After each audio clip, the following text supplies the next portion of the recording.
The station called Waypoint Callisto floated in the darkness of space like a small metal island, surrounded by nothing but stars and silence. It was a place where refugees came when they had nowhere else to go, and it was here that Dr. Elena Vasquez worked as a medical officer and xenobiologist. Elena was 34 years old, with tired eyes and steady hands that had saved more lives than she could count. She had come to this distant station 7 years ago, after her daughter Sophia died from a plague that swept through their colony world. And since that terrible day, she had filled the emptiness in her heart by helping others. The crew knew her as a stubborn woman who would argue with commanders and challenge orders if she believed a life could be saved. And they respected her for it, even when she drove them crazy with her compassion. On the night everything changed, Elena was reviewing medical supplies in her small office, when the alarms began to scream throughout the station. She rushed to the command center, where Station Commander Marcus Cole stood watching the main view screen with a deep frown on his face. "What is it?" Elena asked as she moved to stand beside him. "A ship," Cole replied, his voice tight with worry. "A Cathari vessel, badly damaged and broadcasting distress signals." Elena felt her stomach tighten at the name. The Cathari were a predator species that most of the galaxy feared and avoided. They stood 8 feet tall, with armored skin as tough as metal, retractable claws that could tear through steel, and a reputation for violence that made even hardened soldiers nervous. The Galactic Council had labeled them as hostile, and warned all civilian stations to stay away from them. "We should deny them docking," Cole said firmly. "The political problems alone could shut us down, and I will not risk this station for a species that would probably kill us the moment they stepped aboard." Elena watched the view screen, where the damaged ship tumbled slowly through space. Something about its movement seemed wrong to her trained eyes, and she leaned forward to study it more carefully. This was not a warship moving with purpose and aggression. This was a wounded thing, running from something terrible. "That ship is fleeing," Elena said quietly. "Something attacked them, and they are trying to escape." Cole shook his head, but Elena was already moving toward the door. She stopped and turned back to face him, with determination burning in her eyes. "I volunteer for the boarding party," she declared. "If there are survivors who need medical help, I need to be there." "Elena, this is madness," Cole protested. "Maybe," she agreed, "but I became a doctor to save lives, not to watch people die because I was too afraid to try." The boarding party consisted of Elena and 4 security officers armed with plasma rifles.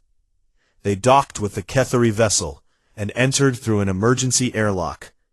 And what they found inside made even the hardened soldiers go pale with horror. Dead Cathari warriors lay everywhere, their massive bodies torn apart by plasma fire and explosions. The walls were scorched black, and the floor was slick with blood that was not red like human blood, but dark purple and thick like oil. Elena moved through the carnage with her medical scanner active, searching for any sign of life among the fallen giants. "Who did this?" one of the security officers whispered. Elena checked her scanner readings and felt a chill run down her spine. The weapon signatures did not match any known Cathari technology or human weapons. These attacks came from Dominion of Shal weaponry, and that name made her blood run cold. The Dominion was a slave empire that traveled across the galaxy, capturing rare species and selling them to the highest bidder. She pressed deeper into the ship, while the security team called for her to wait. Something was pulling her forward. Some instinct that told her the most important discovery lay ahead. She climbed over debris and pushed through broken doors until she reached the innermost chamber of the vessel. And there she found what the Cathari had died protecting. A life support creche sat in the center of the room, its lights still blinking with power. Inside were 7 Cathari cubs, the smallest barely the size of a human baby. Their scales were soft and new, their tiny claws not yet hardened, and their eyes were wide with terror as they looked up at this strange creature who had entered their sanctuary. Elena felt tears spring to her eyes as she gazed down at them. They were just children, innocent and helpless, and completely alone in a universe that wanted to enslave them. A weak sound made her turn, and she saw a female HFY warrior slumped against the wall nearby. The warrior was dying, her life bleeding out from wounds too severe for any medicine to heal, but her eyes were still open and aware. She reached out with a trembling claw and grabbed Elena's arm with surprising strength. The future hunters came for the bloodline, the warrior rasped through the translator device on Elena's belt. They will not stop until they have the cubs. They are the last of a noble line and worth more than gold to the slavers. Elena knelt beside the dying warrior and took her massive claw in both hands. The HFY's eyes studied her face with an intensity that seemed to pierce right through to her soul. "You smell of grief," the warrior whispered. "You smell of lost young. You understand what it means to lose a child." "Yes," Elena replied, her voice breaking. "I understand." "Then please," the warrior begged, "please protect them. I am HFY, and I give you my dying wish. Save my people's future." HFY's eyes closed, and her grip on Elena's arm slowly relaxed. She died with her claws still wrapped around the human's wrist, and Elena stayed there holding her hand until the warmth faded from her scales. The security team found Elena still kneeling there 10 minutes later. They helped her stand, and together they carried the creche back to Waypoint Callisto, where Commander Cole waited with a grave expression on his face. "We can send a distress call to HFY Space," Cole explained, "but their response time is 18 days at minimum. The Dominion hunters are still in this sector, and they know the cubs are here now. This station cannot protect them, and we cannot invite that kind of danger to a civilian facility." Elena looked at the creche, where 7 small faces peered out at her, with hope and fear mixed together in their alien eyes. She thought of Sophia, her daughter who would never grow up, and she thought of HFY, who had died begging a stranger to save her people's children. "Give me the Meadowlark," Elena said suddenly. Cole stared at her in confusion.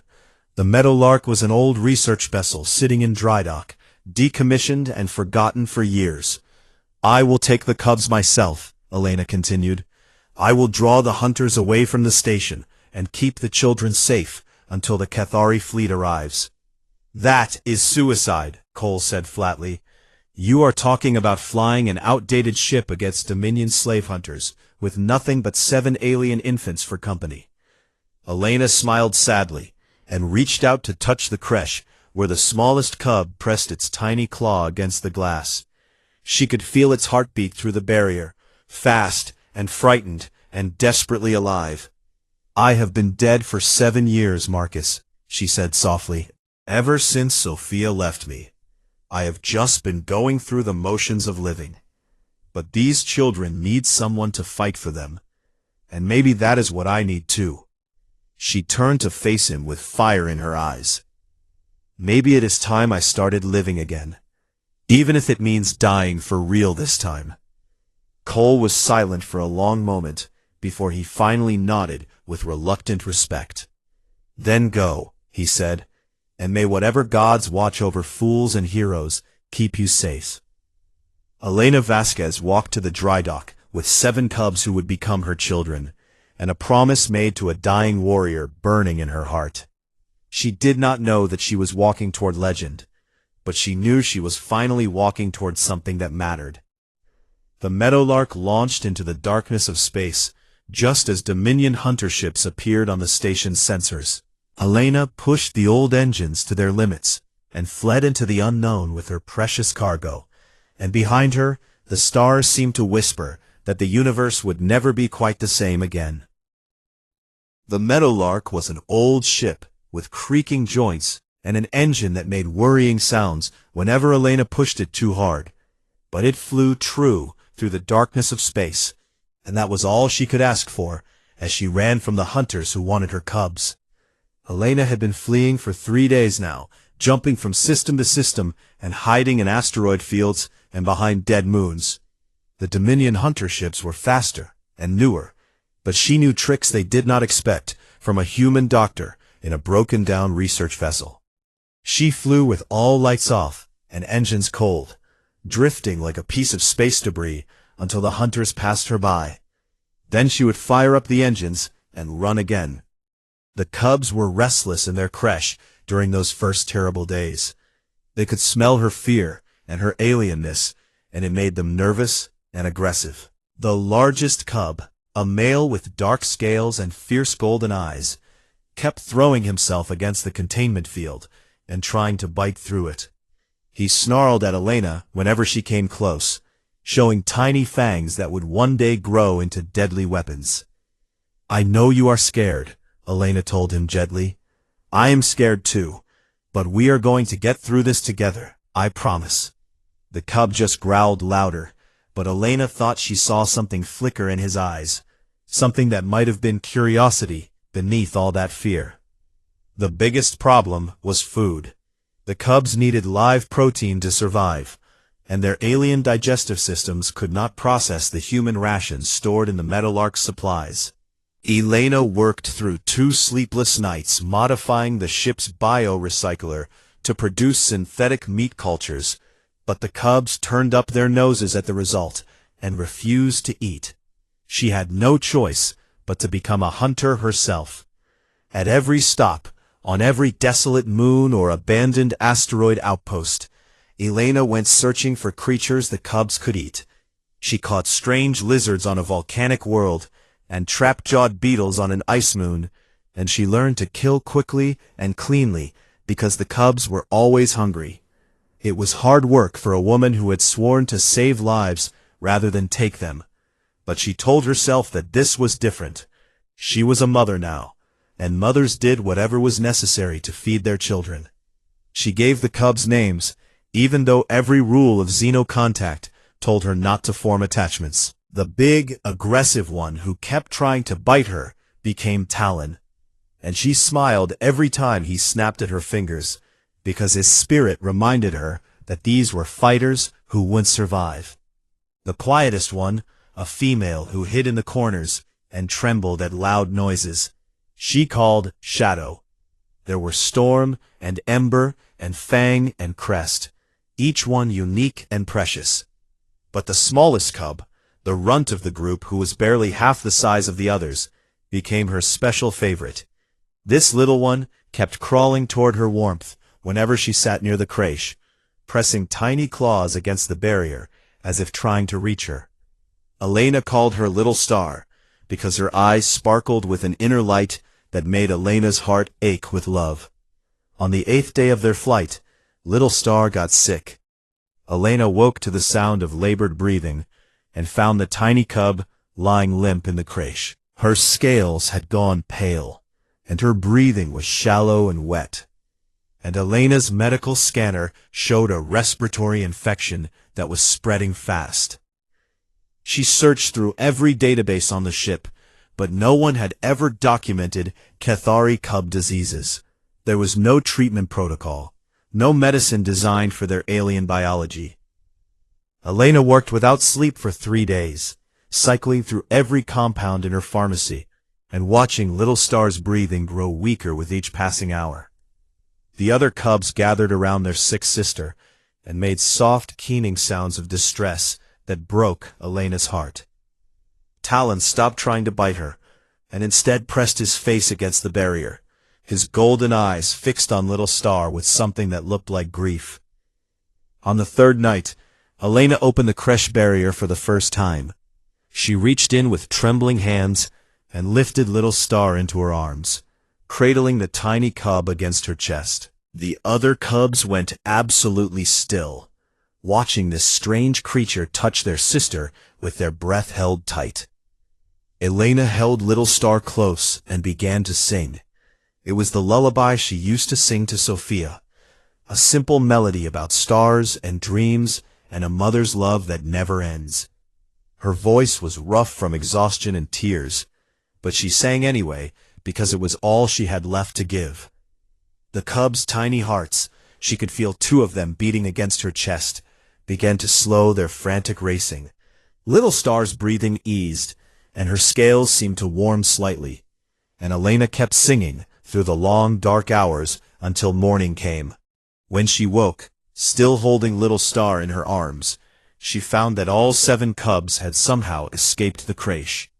They were piled around her on the floor, their small bodies pressed against hers, and a deep rumbling vibration filled the air. It took Elena a moment to realize that they were purring, all of them purring together, and the sound was the most beautiful thing she had ever heard. Little Star opened her eyes and looked up at Elena with complete trust and love. The infection was not gone, but she was fighting it now, and Elena knew in her heart that this tiny warrior would survive. The cubs had imprinted on her. She was their mother now, in every way that mattered. The days that followed were still dangerous, but no longer lonely. Elena taught the cubs words in human language and laughed when they tried to repeat them with their alien mouths.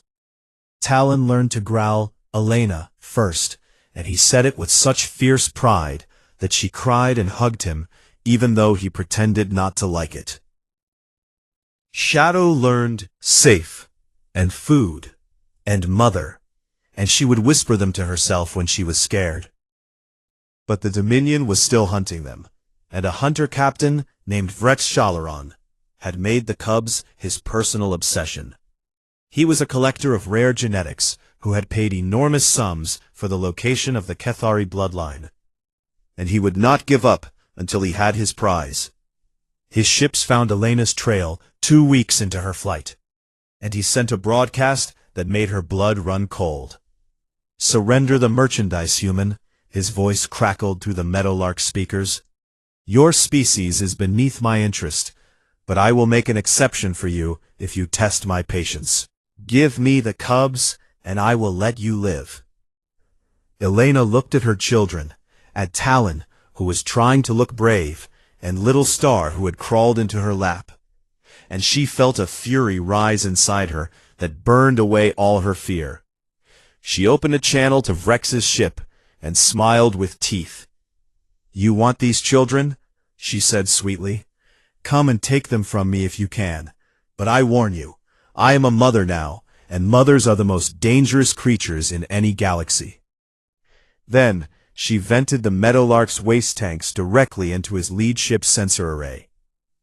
The chase that followed pushed Elena and the old ship to their absolute limits. She flew through unstable wormholes that could have torn them apart, skimmed the upper atmosphere of gas giants to mask her signature, and dove into nebulae filled with radiation that made the hull groan with stress. The cubs learned to strap themselves in when she yelled, "Hold on," and they learned to trust that she would always bring them through. The days turned to weeks, and the weeks counted down toward the 18-day deadline when the Kethari fleet might finally arrive. Elena's body was exhausted, but her spirit had never been stronger. She was not just surviving anymore. She was fighting for something worth more than her own life. Every night, she gathered her cubs around her and sang them to sleep. Every morning, she woke with their warm bodies pressed against hers and their purring filling the air. They were a family forged in desperation and flight, and Elena knew that whatever happened next, she had found something she thought was lost forever. She had found a reason to live.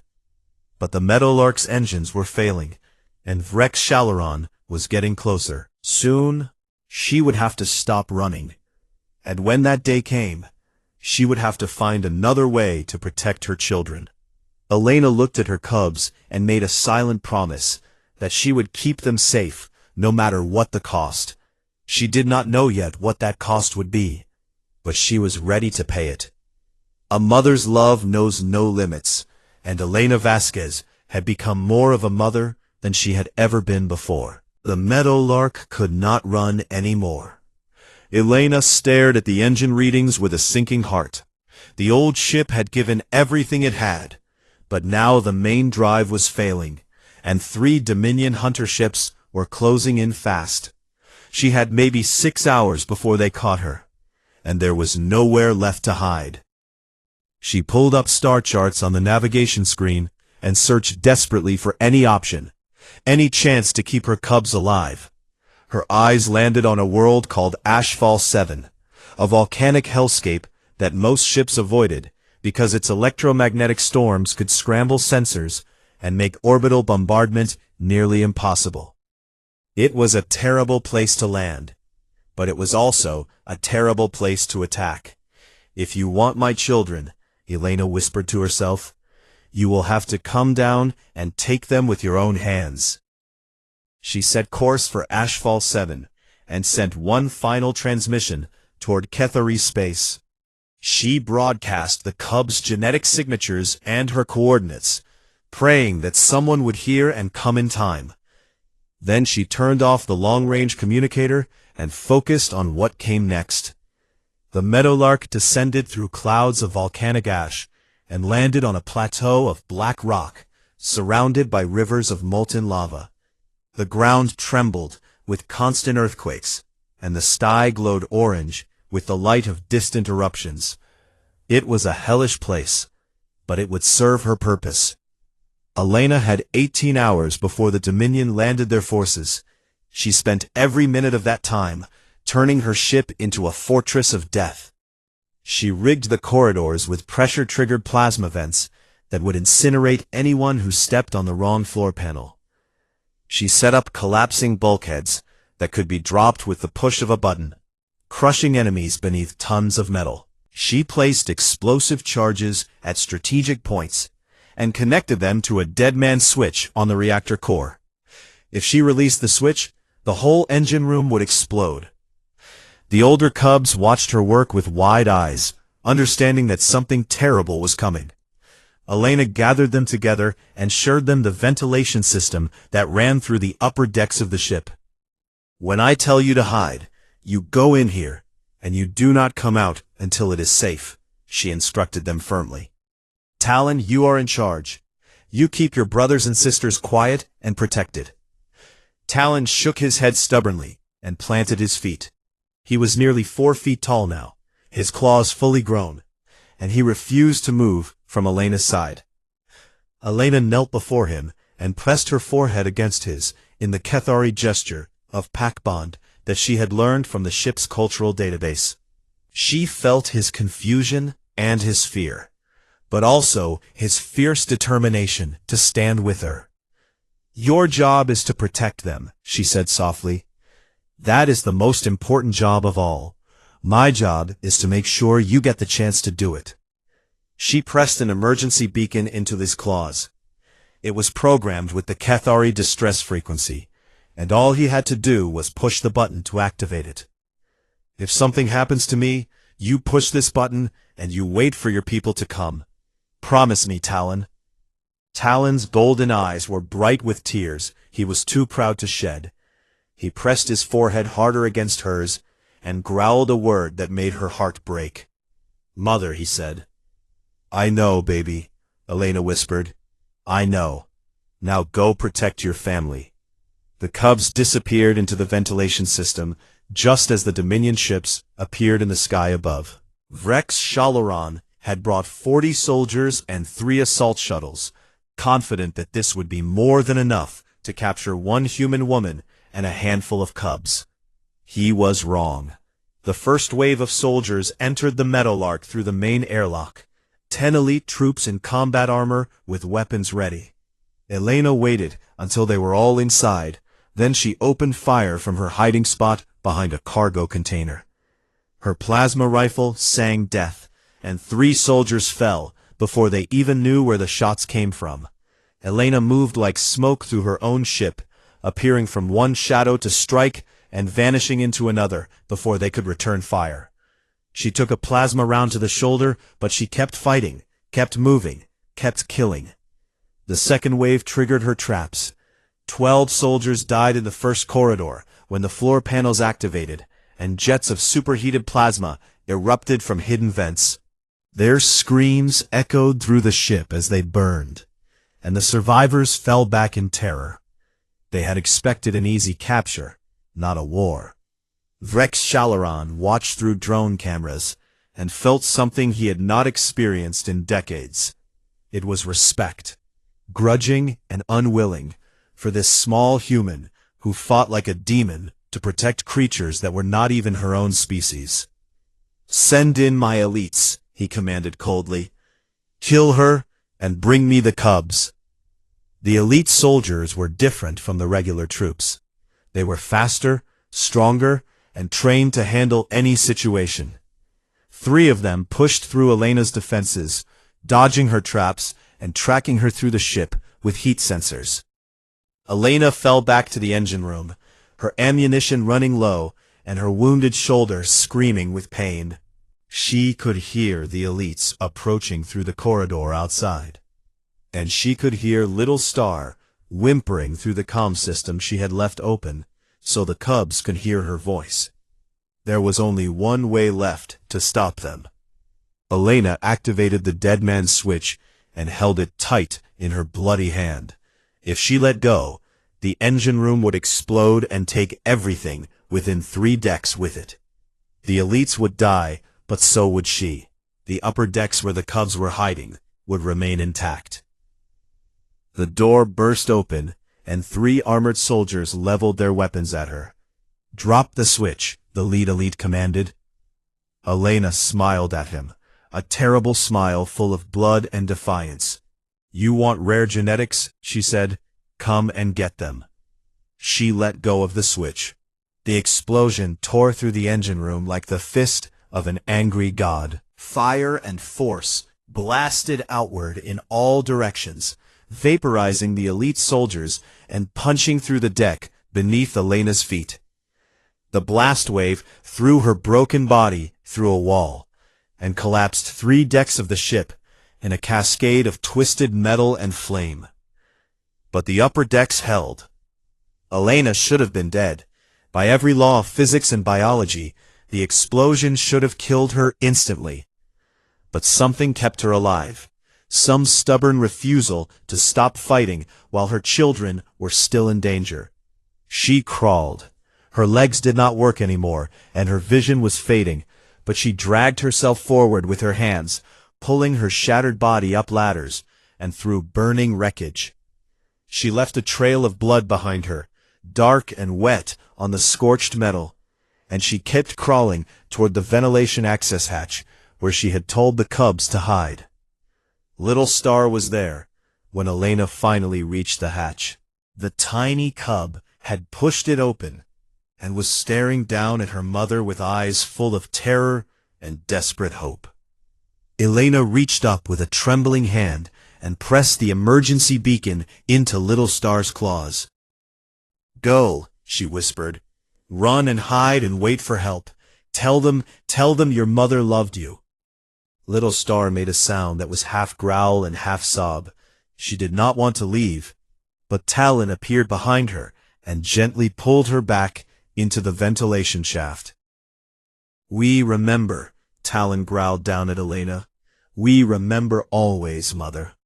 Elena smiled up at her children one last time. Then she reached up and sealed the hatch, locking them safely inside. Behind her, she could hear Vrex Shalaran's reinforcements breaching the hull. They would be here in minutes, and she had nothing left to fight with except a broken pipe she had picked up from the debris. She turned to face the corridor and raised her weapon. She could not stand, so she propped herself against the wall and waited. The first soldier who came around the corner died with the pipe through his throat. The second one shot her twice, but she kept swinging, kept fighting, kept buying time for her cubs with every second of life she had left. Vrex Shalaran found her body 20 minutes later, surrounded by 17 of his dead soldiers. Her hands were still wrapped around that broken pipe, and there was a smile on her face. Elena Vasquez died as she had lived for the past 18 days, fighting for her children with everything she had. And in the ventilation shaft above, 7 cubs clutched an emergency beacon and prayed to gods they did not know for someone to come and save them. Their mother had given them every chance she could. Now all they could do was wait and remember. 14 hours after Elena Vasquez breathed her last breath, the sky above Ashfall VI turned bright with the arrival of ships that made the Dominion hunters look like toys. A HFY war fleet dropped out of hyperspace with enough firepower to destroy a planet. 12 dreadnoughts and 30 cruisers and more fighters than anyone could count, all of them painted in the dark colors of the great clans. They had received Elena's transmission, and they had come with the fury of a species that did not take kindly to having their children stolen. Vrex Shalaron tried to flee the moment his sensors detected the fleet. His ships burned hard for open space, abandoning his ground troops in their desperate attempt to escape. But the HFY were faster and angrier, and his flagship was disabled in 9 seconds by a single precise shot that took out his engines without destroying the hull. "We want him alive," Fleet Commander Vethmora ordered from the bridge of her dreadnought. She was a scarred veteran who had fought in 100 campaigns, and her eyes were cold with a rage that promised terrible things. "The one who hunted our children will answer for his crimes in person." Dominion soldiers on the ground threw down their weapons and surrendered the moment they saw the HFY landing craft descending through the volcanic clouds. They knew what would happen to those who fought, and they preferred the uncertainty of capture to the certainty of death. The HFY warriors who boarded the Meadowlark expected to find only corpses. They moved through the ruined corridors with weapons ready, stepping over the bodies of Dominion soldiers and scanning for any sign of the cubs they had come to rescue. What they found instead made even these hardened fighters stop in their tracks. 7 cubs were huddled around a sealed ventilation hatch, their small bodies pressed together for comfort, and their eyes wild with fear and hope. They were alive and unharmed, protected by the twisted metal and collapsed decks that surrounded them like a fortress. But they would not move from that hatch. Talon stood in front of his siblings, with his claws extended and his teeth bared. He snarled at the HFY warriors who approached, warning them to stay back. The soldiers looked at each other in confusion. Why would the cubs defend the sealed hatch with such ferocity? Fleet Commander Vethmora pushed through her warriors to see what was happening. She was massive, even by HFY standards, her scales marked with the scars of countless battles, and she radiated authority that made everyone around her instinctively step aside. She looked at Talon, this cub who stood defiant against warriors 10 times his size, and she felt something stir in her chest that might have been admiration. "Young one," she said in a voice that was surprisingly gentle, "we are here to help. We are your people, and we have come to take you home." Talon did not lower his claws. "You cannot touch her," he growled. "She is our mother, and you cannot touch her." Vethmora frowned in confusion. Their mother should have died on the ship that brought them to human space, killed in the Dominion attack that started this whole tragedy. But Talon pointed one claw at the sealed hatch, and his eyes filled with tears he could not stop. "She saved us," his voice cracking. "She fought them all, and she saved us." Vethmora knelt before the hatch and opened it with hands that had killed 1,000 enemies, but now moved with the gentleness of a surgeon. Inside, she found a human woman, small and broken and covered in blood, lying where she had fallen after sealing her children safely away. The fleet commander stared at Elena's body for a long moment, taking in the wounds that told the story of her final battle. She counted 17 dead soldiers in the corridors around them, and she noted the broken pipes still clutched in those small human hands. "This one," Vethmora whispered, "this one fought like a great mother of the old legends." She reached out and pressed her forehead against Elena's cold one, performing the sacred gesture of pack bond that was normally reserved only for the greatest HFY heroes. Her warriors gasped at this unprecedented honor given to an alien, but Vethmora silenced them with a look. She died protecting Kethari Young with Kethari enemies at her throat, the fleet commander declared. By the ancient laws, she was Pack. She was one of us.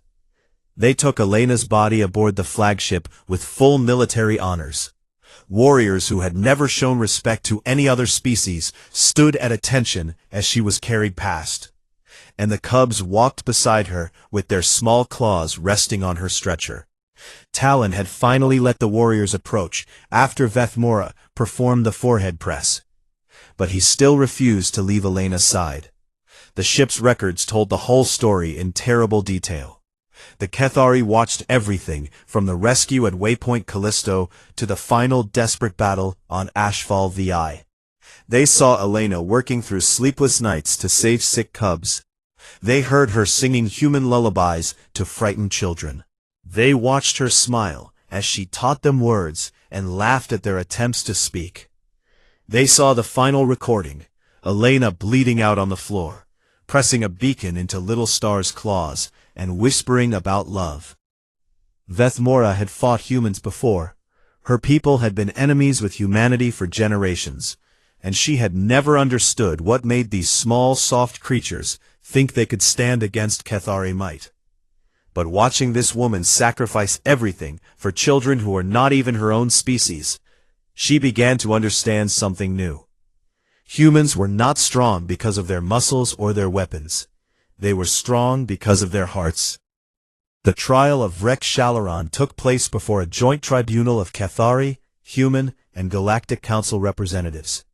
The charges against him filled hundreds of pages, crimes against a dozen species spanning decades of cruelty. But the Kethari demanded one specific addition to the list of charges that made everyone in the gallery fall silent. We charge Vrex Shaloran with the murder of Ketsara Vasquez, the Kethari prosecutor announced, Pack mother and protector of the children of the seventh bloodline. Murmurs of shock rippled through the crowd. A human could not hold a Kethari name. It was forbidden by laws older than space travel, traditions that had never been broken in all the centuries since the Kethari first reached the stars. Fleet Commander Vethmora rose from her seat and walked to the center of the tribunal chamber. Every eye followed her as she turned to face the assembled judges and dignitaries. I have killed humans in battle, she said, her voice carrying to every corner of the room. I have fought against their kind for many years, and I never understood why they were so stubborn, so willing to die for causes that seemed hopeless. Now, I understand. She gestured toward the viewing screen where Elena's face was displayed. This human woman, Elena Vasquez, ran for 18 days with failing engines and Dominion hunters on her trail. She fed our cubs with her own hands and healed them when they were sick. She sang them songs and gave them names and loved them as fiercely as any Kethari mother has ever loved her own children. Her voice grew louder, filled with emotion that made even the most skeptical listeners lean forward. And when the hunters finally caught her, she did not surrender. She did not bargain for her own life. She turned her ship into a death trap, and she killed anyone who tried to take her children. She died with a broken pipe in her hands, and 17 enemies dead at her feet. Vethmora slammed her fist against the podium. By the ancient rights, she was Pack. By her deeds, she earned the right to stand among the great mothers of our people. She was Kethari, and her name will be spoken with honor until the stars grow cold. The silence that followed was absolute. Then, slowly, the Kethari delegation rose to their feet, followed by the humans, followed by the Galactic Council representatives. It was not applause, but something deeper, a recognition that the universe had just changed in a way that could not be undone. Vrex Shalaran was executed the following day, but his death was almost an afterthought compared to what had happened in that tribunal chamber. A human had been named Kethari. A bridge had been built between two species who had been enemies for generations, and it had been built on the foundation of one woman's impossible love. The 7 cubs were taken to the Cathari homeworld, where they would be raised in the great creches and trained in warrior traditions. But they asked for something that had never been granted before. Someone to teach them the songs their mother sang. Someone to tell them stories about Earth and help them remember the woman who had given everything for them. The request was granted, and in doing so, a new chapter in galactic history began to unfold.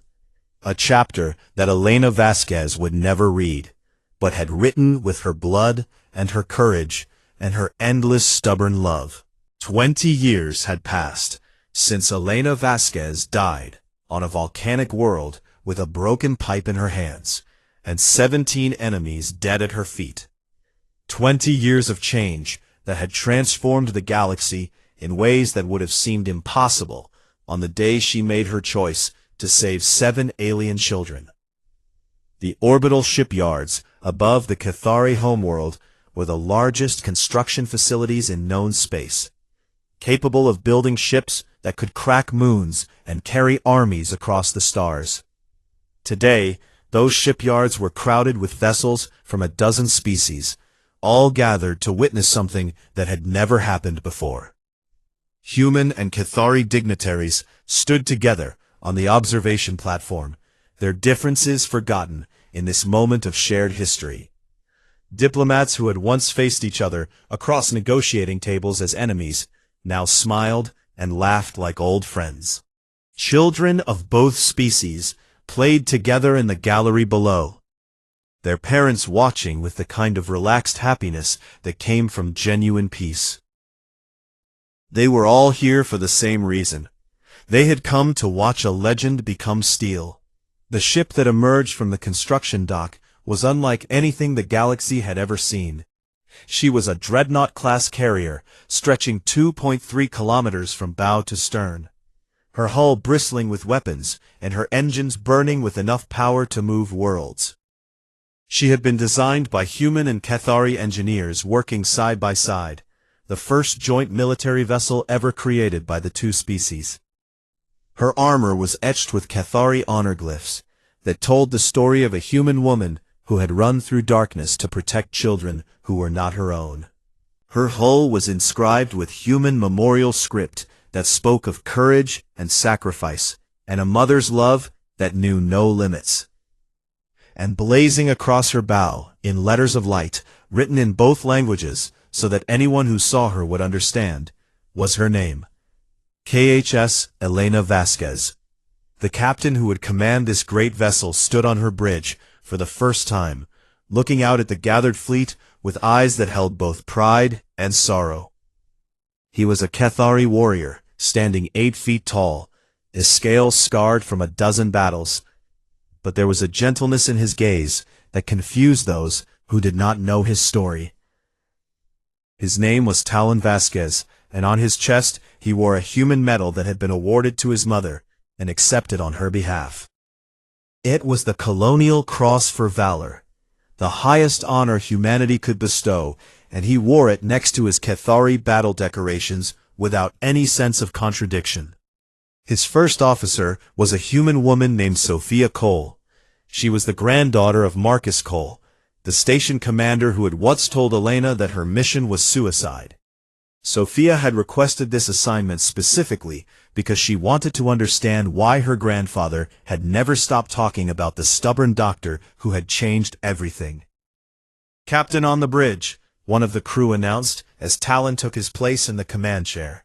Around him, humans and Cathari worked side by side at their stations, species that had once been enemies, now united in service aboard a ship named for one of humanity's greatest heroes.